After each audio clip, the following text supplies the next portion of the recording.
أعوذ بالله من الشيطان الرجيم. بسم الله الرحمن الرحيم. وقالت طائفة من أهل الكتاب آمنوا بالذي أنزل على الذين آمنوا وجه النهار واكفروا آخره لعلهم يرجعون. ولا تؤمنوا إلا بما تبع دينكم قل إن الهدى هدى الله أن يؤتى أحد مثل ما أوتيتم أو يحاجوكم عند ربكم قل إن الفضل بيد الله يؤتيه من يشاء والله واسع عليم. يختص برحمته من يشاء والله ذو الفضل العظيم.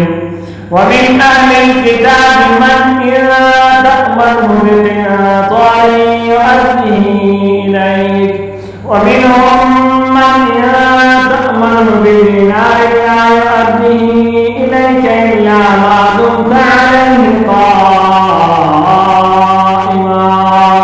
ذلك بأنهم قالوا ليس علينا في الأميين سبيل ويقولون على الله الكذب وهم يعلمون.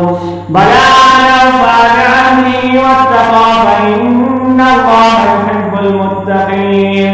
إن الذين يشترون بعهد الله وأيمانهم ثمنا قليلا أولئك لا خلاق لهم في الآخرة ولا يكلمهم الله ولا ينظر إليهم يوم القيامة ولا يزكيهم ولهم عذاب أليم. وإن منهم لفريقا يلوون ألسنتهم بالكتاب لتحسبوه من الكتاب وما هو من الكتاب ويقولون على الله الكذب وهم يعلمون.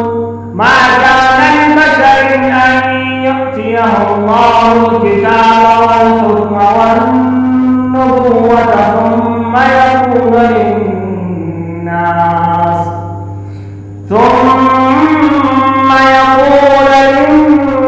كونوا عبادا لي من دون الله ولكن كونوا ربانيين بما كنتم تعلمون الكتاب وبما كنتم تدرسون. ولا يأمركم أن تتخذوا الملائكة والنبيين أربابا أيأمركم بالكفر بعد إذ